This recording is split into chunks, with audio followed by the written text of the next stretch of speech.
we talk a lot about Grace Lee Boggs here, but I want to invoke someone else who's very important to me, who's also a Detroit native. Because I spend a lot of time feeling guilty. Adrienne Maree Brown, my sister and friend, who I hope is here. Yay! How did I miss you? Uses these happy nomad as a hashtag on her Instagram feed, and she helped me to reconcile this guilty feeling that I have coming from a city where so many people are trying to live by Grace Lee Boggs's kind of principle about being deeply rooted in place, an inch wide and a mile deep. But that's not my truth, right?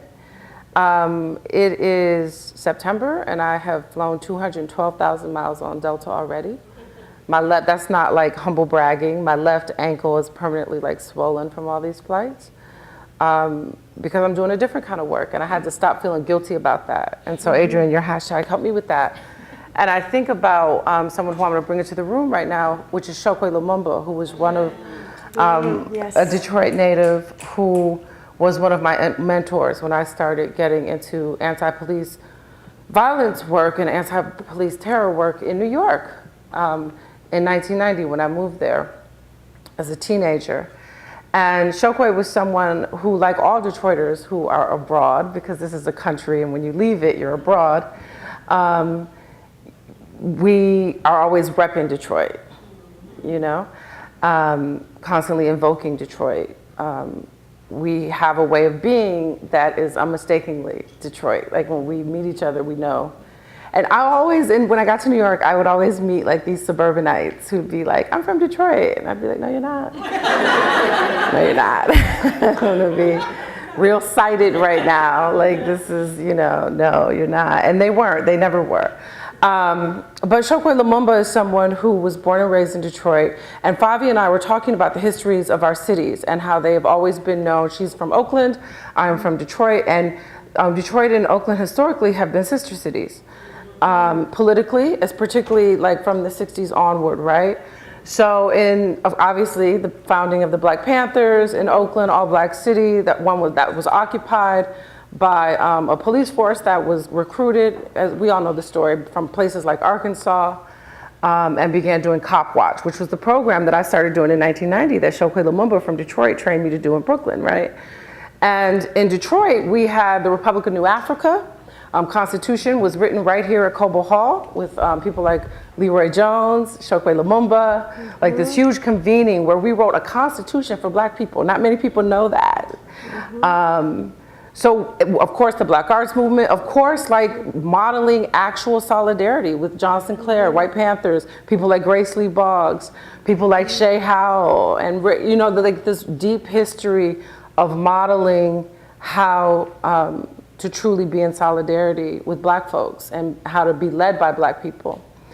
And of course, we probably succeeded a little bit more, if it's a success, at what happened in the 80s, where we all get Jerry curls and jobs or whatever, and black political power and capital, and the project that is that particular project that went on for decades, which I think is a failure, and Grace Lee Boggs rightly criticized it once on Democracy Now! When she was on with Amiri Baraka and his son Raz Baraka was running for mayor. And she said, when are we going to talk about the failings of black nationalism? Meaning this legacy that is complicated, like all legacies, of people like Coleman Young. So all of that to say, I come from this beautiful black country called Detroit. It informs how I move through the world, but I absolutely move through the world.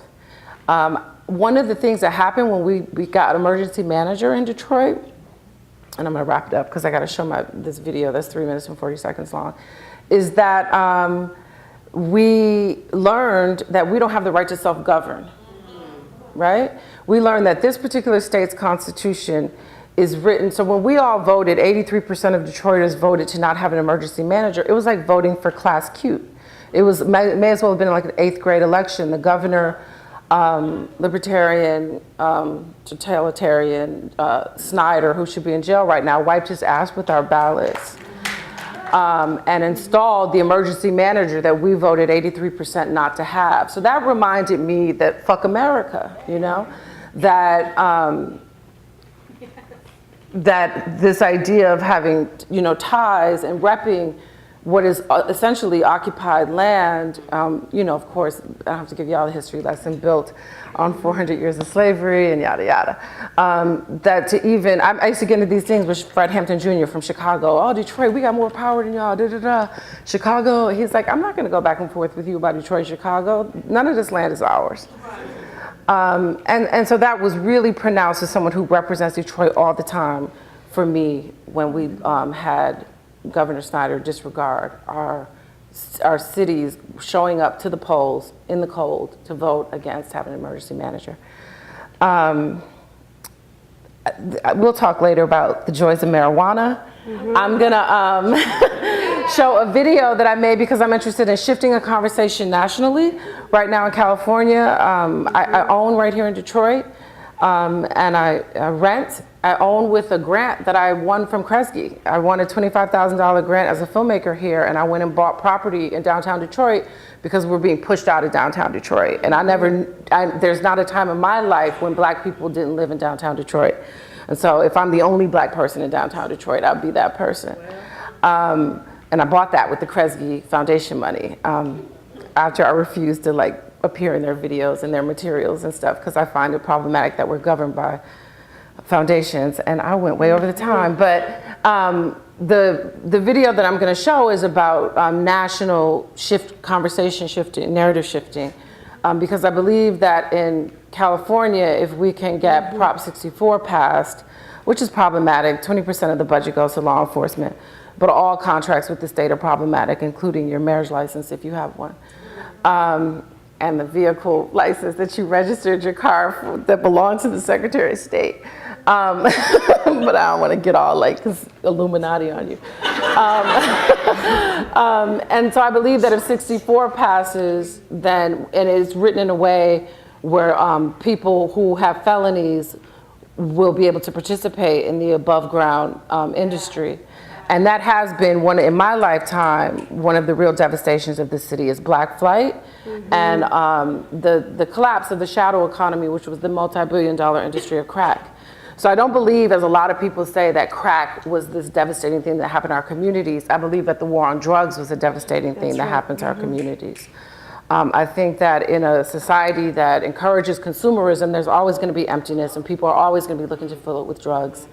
And in the absence of a shadow economy, in the absence of a drug economy, quite frankly, we have begun to prey on one another in ways that are quite dangerous in a city where everyone is armed. So I would like to see more black drug dealers, and I made this video, I produced this video.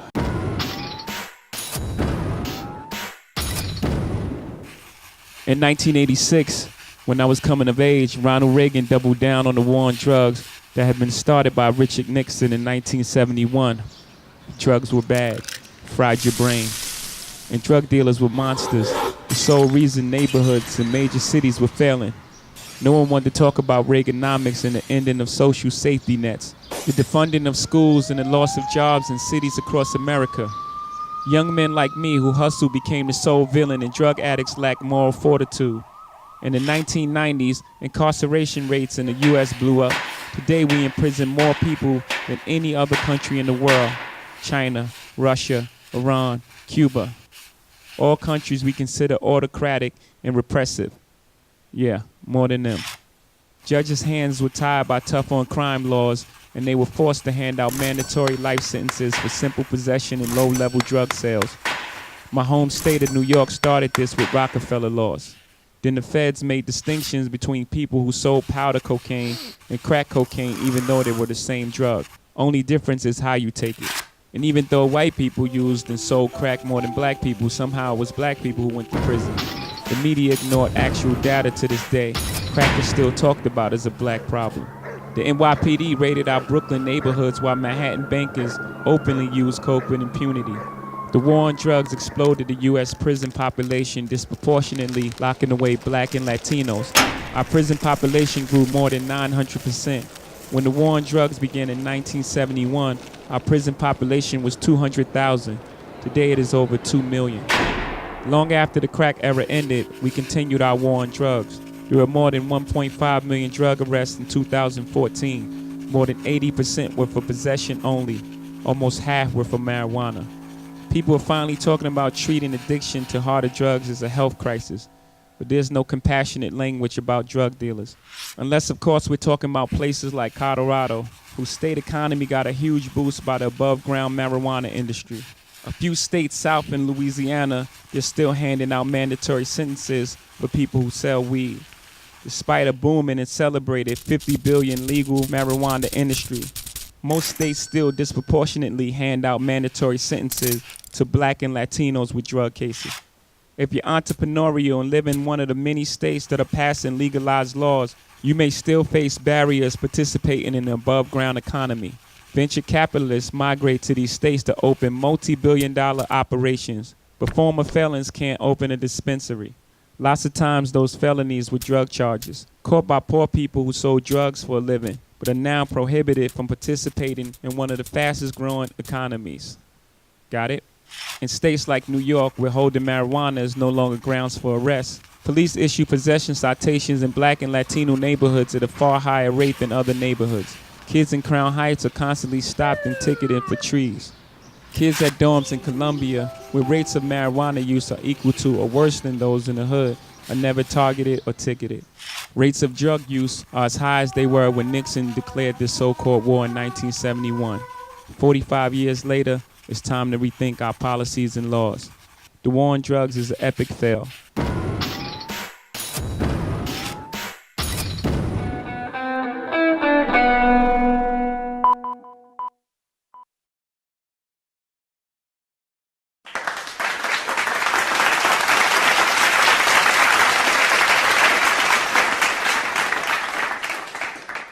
You know, the theme is majority, but really looking at resilience in our communities and especially cultural resilience, what we're doing. I grew up in Oakland, California, home of the Panthers, a big place of the Chicano movement. And so all of these movements have provided a big backdrop for my work. Next. Yes. Are those your parents? Yes, those are my parents. Next.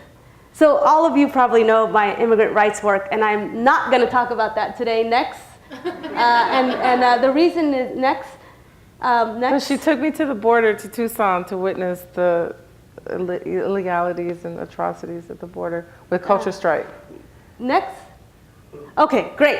So what I would like to talk about is just the way in which the places we are also provide these really fertile grounds to have these intersectional ideas. You know, Dream and I also do work in climate change together. We're looking at mass incarceration, we're looking at immigrant detention. And so often, although these movements are in silos, the culture allows us to take on these bigger questions of how are we consuming? What is our relationship to the natural world? Where are we learning that? Even questioning things around how do we give ourselves permission to feel good, to feel pleasure, right? To be part of these economies and spaces that are about, you know, feeling good. This is a piece that I did around the fracking. California is one of the places where we're really trying to fight fracking next. And one of the things that I think has been so critical for me as someone growing up in the Bay Area and actually being part of this conversation is just the way in which these very narrow political the movements, although they provided a great backdrop for us, there was also somewhat of a limitation of our imagination. And I'll give you an example about that. I came out about my abortion in 2012. 10 years I was in the closet about it. And I came out because there was over 1,000 anti-choice laws introduced throughout the country. And when I came out, I realized everyone wanted to talk about abortion, but no one really wanted to talk about sex culture. People didn't want to talk about what we were learning, what messages we got. The only messages I got was close your leg, don't get pregnant, don't get an STD. And it's really kind of parallel to the way we frame a lot of our movements, which is the no. We say what we don't want, what we're against, and we don't talk about the yes. And I think that the yes is the space of vision and imagination that really is going to provide us with some freedom. Next. And so for me, what that looked like is, you know, I'm one of the few Latinas who's out. It's actually very hard to come out as a woman of color. It's very hard. You get the level of harassment you get online is, and in real life, you're caught. And yeah, no, in real life, it's crazy. Yeah. But that's the kind of boldness it's going to take, but also moving away from this. You know, to me, the whole notion of pro-choice is, what does that mean? It doesn't make my heart beat.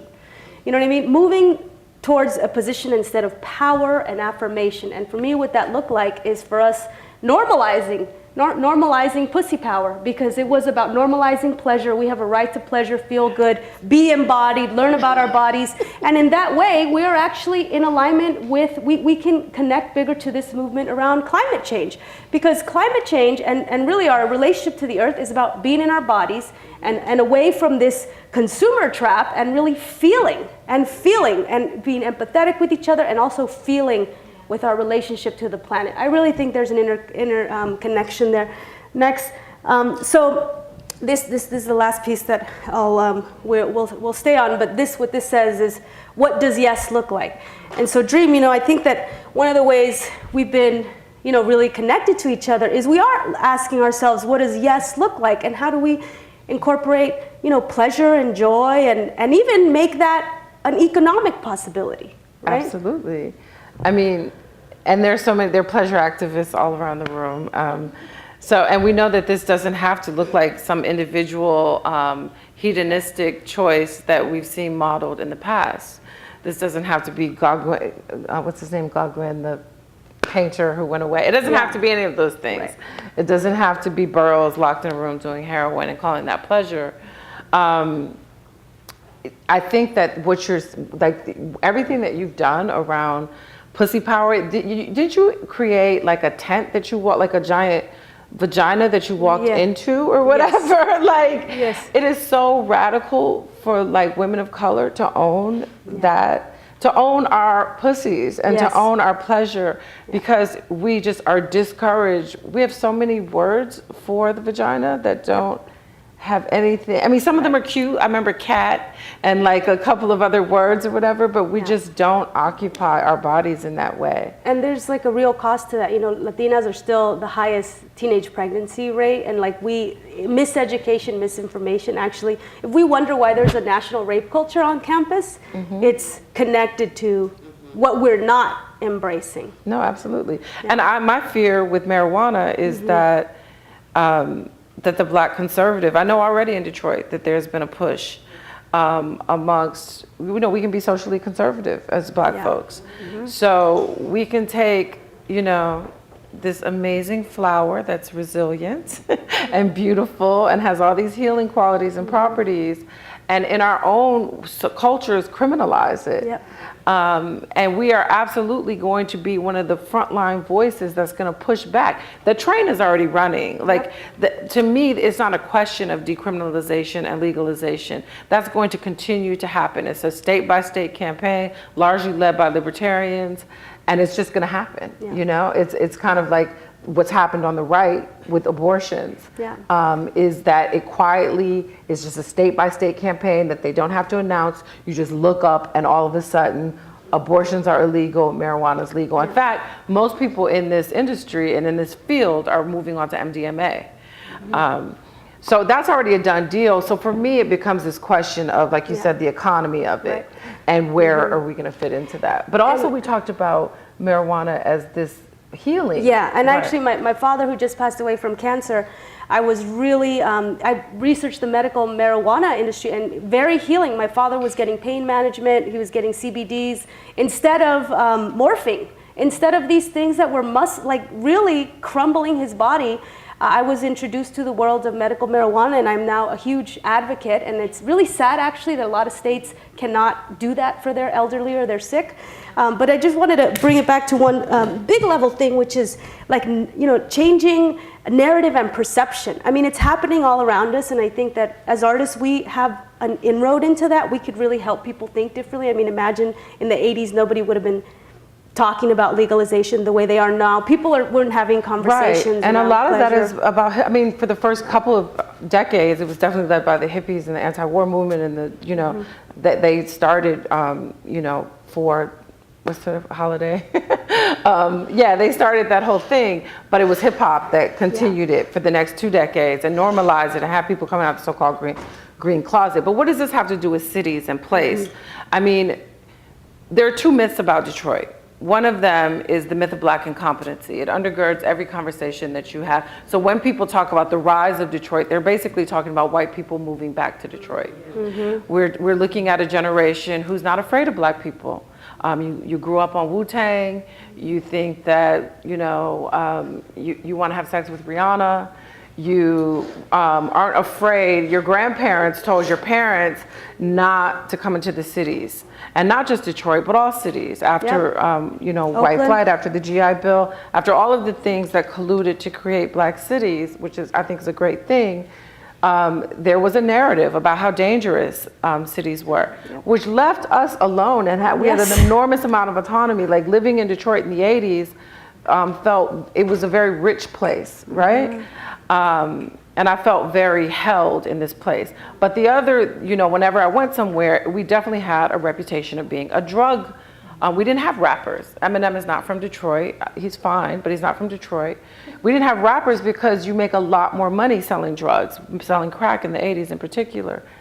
So people would have been taking a huge pay cut to get a fucking record deal, right? So we, this idea of like the people who built drug economies now being locked out of it, now that it's one of the few growing above ground economies in this country. This country sells debt, they sell modified corn, modified soy, and they sell marijuana.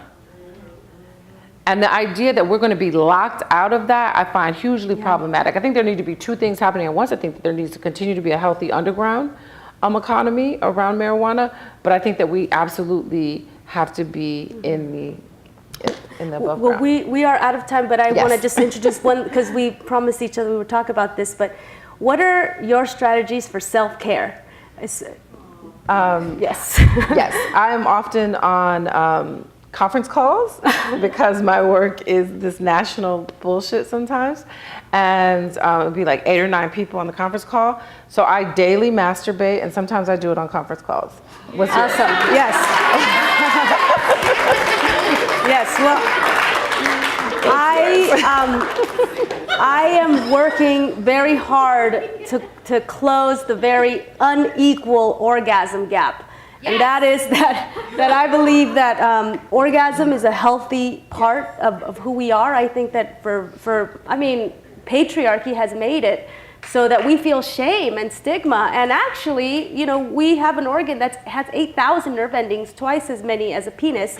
And I think we need to learn about our bodies and really be unapologetic. And I think it's about being, it actually helps us be more connected to each other. So I am all about the mind, body, natural world. I doubt that we set the stage for this conference, but it was fun. It was fun. And thank you. Yes.